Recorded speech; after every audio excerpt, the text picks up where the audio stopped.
Baby, be in love with your fantasies. I can be a star, make us high so bright. Welcome to my dungeon, this is ecstasy. Let me play the fantasy. What's good, YouTube? It's your girl Asia. And it's your boy BJ. And we back like we never left. And we back in the building. And we appreciate you for pulling up with us. For our pull-up session today, we're going to be checking out Mrs. The Oh God, Candace Owens. You do not need to do all of that. No, the way that Candace Owens the way that Candace Owens just be giving people the business, like you gotta give like a snap right behind it, because like sometimes sister girl, she just be going in on people, and she just don't take no mess. That's all. I know, but Candace, I'm just like, Candace, just chill. Like, what's going on with you? Why you gotta be so verbally aggressive sometimes, babe? But hey, that's just how she feeling, y'all. She just feels like that, you know, She's just passionate. not gonna let you say whatever you want to say to her, and she's not gonna say nothing back. That's it. Yeah, she gonna dig in your chest, huh? Maybe she might be wrong, maybe she might be right, but I mean, like, she not finna be trying to hear anything that you got to say if it's not right, according to what she thinks. Okay. Hey, let's jump in to see what you got to say about this one here. And she destroys Al Sharpton's hypocrisy. Yeah, lying full time to Black America. Okay. Well, Joe Biden has certainly alienated a lot of the United States. In fact, his popularity has collapsed in every single demographic group that pollsters track, except college-educated women, where he's more popular. Kind of weird. But Biden is down more than 20% among black voters. No one in the Biden administration seems aware this is happening. Here's Pete Buttigieg, for example. Why wouldn't they know? They know. They just not gonna say nothing about it. Why would they know that? They should know. Come on now. They know that the votes are down. You come on. You can't just tell me that. They pay attention to every analytic. Come on now. You got me messed up. Don't say that. Don't say that. Yeah, I don't believe that. Yeah. No one in the Biden administration seems aware this is happening. Here's Pete Buttigieg, for example. Shocked to learn it. You do realize, Pete, a lot of black people feel like Democrats have kept no promises since they've been in office. Really? Yes. Reverend Allen said that 1,000,000 times. Remember that scene in Animal House when they go to the roadhouse late at night? One frat boy goes, "Otis, he loves us." That's the mind of the white liberals. Black people love us. They really think that. It's hilarious. Obviously, no one in the administration is watching the Reverend Al on MSNBC. Here's Sharpton just yesterday. Watch this. They're losing people of color because they really don't get the people of color's life. If you are living in a city, in a neighborhood that is inundated with crime, and you act like that is not an issue, you've already lost me. That is an issue. Yes, we must deal with policing. I've been out front of that. But you cannot ignore when 12-year-old kids who somebody's niece and neighbor is killed, and you act like that's a non-issue because you're too elitist to live on the ground. Many parts of this country, we need gas to go to work. These beltway elitists, these limousine liberals here in New York, don't live in the real world. Oh, so it turns out. See, this is like ahead of the midterm, so he's already kind of saying that, even from Al Sharpton, he's like, they're not even really in tune or in touch with black people, period, in America, in regards to like even gaining their vote, or even to that degree, like understanding what they're looking for, or what they want, or what they need in regards to like the communities. I feel like that's what Al Sharpton is already saying in regards to they don't have the numbers in regards to like the black community like they think they do, because I don't know, sometimes I feel like just like with the whole Biden when they were saying you know, you're not black if you don't vote for me, basically. You know what I'm saying? But at the same time with him saying it, it's like you're not in tune with what's going on with that demographic of people. Do you think that Black America, the people who, you know, I guess did vote, you know, Democratic, do you think that they were unaware, or, you know, just didn't really completely understand that from that perspective, in terms of like what the Democratic Party actually really knows about, black society, the black culture, like what's actually been inundated in the black neighborhoods in terms of crime and policing. He said that too. You know what I mean? Do you think that they weren't aware of that prior to them voting for Democrats? And if they were, then why would they vote for a Democrat if they thought that? That's a good question. You know what I'm saying? I'm just curious. I'm just asking the question. Yeah, and this is like, again, this is like right prior to like midterms and things like that. Yeah. In New York, don't live in the real world. Oh, so it turns out black people actually don't like being shot to death. Oh, thanks, Reverend Al. Actually telling the truth for once. Candace Owens is the founder of Blexit. She's been saying something like this for a long time. Has been attacked for it. She joins us tonight. This, you don't want to overinterpret Al Sharpton on MSNBC, but he's been a pretty faithful water carrier for whatever Democratic administration's in power. This seems a little weird that he's saying this. Certainly, and there's a lot going on here. First and foremost, Pete Buttigieg acting shocked. I completely disregard him all the time. He took a longer maternity leave than I did. I don't take him seriously at all. But Al Sharpton's interesting, and you're correct that we shouldn't misinterpret what he's doing here because he wants us to believe that he's telling the truth, but in reality, what he's trying to do is save whatever clout he has left in Black America. This is actually a signal. It should be a marker for us for how bad things have gotten in Black America, right? Because Al Sharpton used to go around and he lies full time to Black America about their circumstances. Even when he says, oh, out of touch the way Black Americans are living. You too, Al Sharpton. Yeah, you live in a $2.1 million penthouse in the Upper East Side, and that's just one of your homes. Candace gonna dig into it.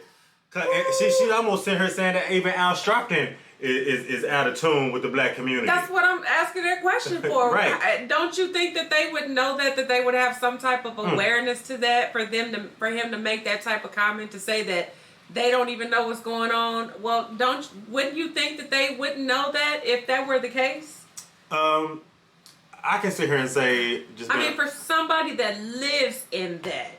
I can sit here and say personally, I feel like Al Sharpton has lost touch. I just feel like he just outdated himself to a degree, in regards to just the issues and the real complex things that are going on in society.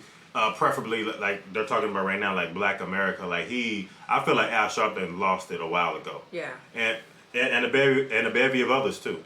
You, Al Sharpton, yeah, you live in a $2.1 million penthouse in the Upper East Side, and that's just one of your homes. You have an over $3 million tax lien, last I checked, and you have to be making a ton of money to have a $3 million tax lien. Let's just be very clear on that, right? So he has no idea how Black Americans are living either. But what he's realizing right now is that Black Americans for a long time have followed his lies. They believed his lies. They kept believing that Democrats would make their lives better. Well, suddenly looking around and they're saying, okay, things are actually so devastatingly bad in our community that we will no longer buy the lie that voting for a Democrat is going to make things better. And we have just watched, we listened to you, we voted for Biden and Kamala, and things have gotten not even progressively worse, embarrassingly worse. I did not even predict that it would get this bad this quickly for Black America. So what he's doing is he's saving his own skin, right? So now he's trying to play I'm now going to be the peacemaker, the communicator of how Black Americans are feeling. And so we shouldn't misinterpret it. Yes, he is telling the truth, but his motives behind telling the truth is really just to save Al Sharpton's own skin so he can purchase another penthouse. I mean, the only person that I know that has a bigger real...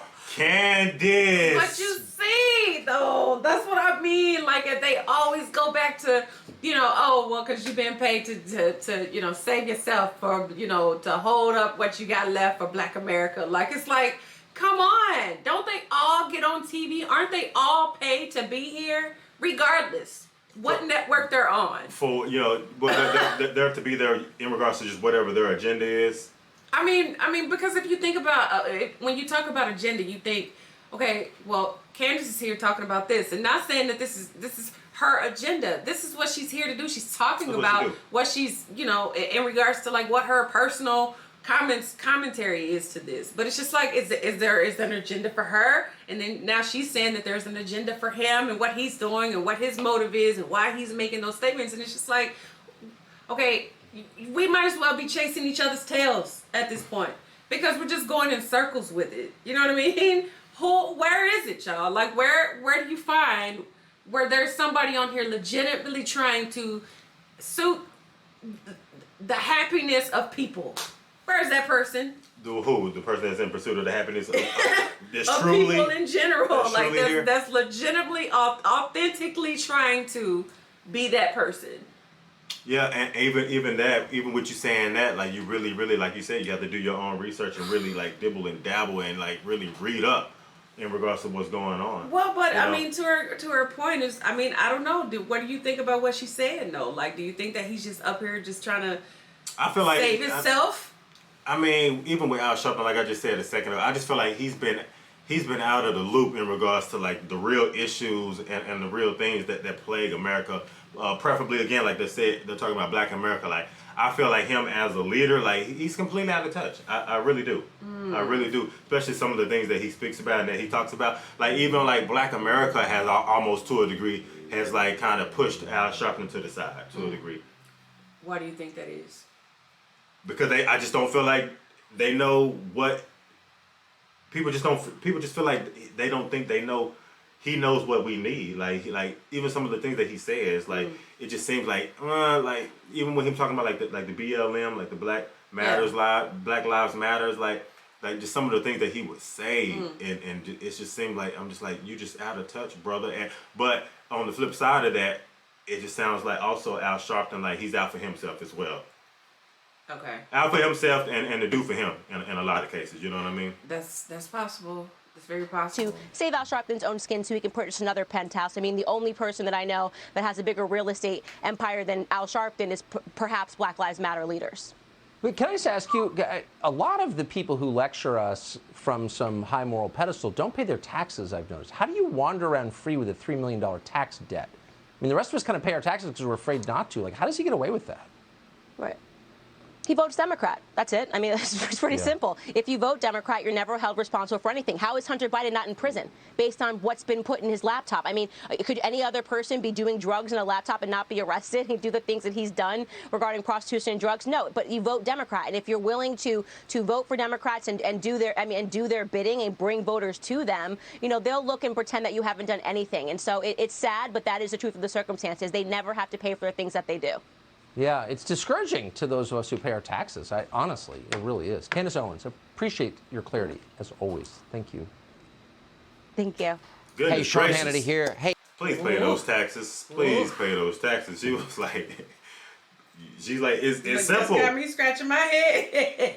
Yeah, I would just like more of a better breakdown just in regards to like the issues that Candace has with Al Sharpton, like just a little bit more in regards to like, just to dig into it a little bit deeper, just to get more of like the history behind what she said about Al Sharpton, or better yet, what Al Sharpton had said about Candace Owens, you know, because she just let loose with a full barrage of just, some of it was personal attacks, some of it was facts too as well.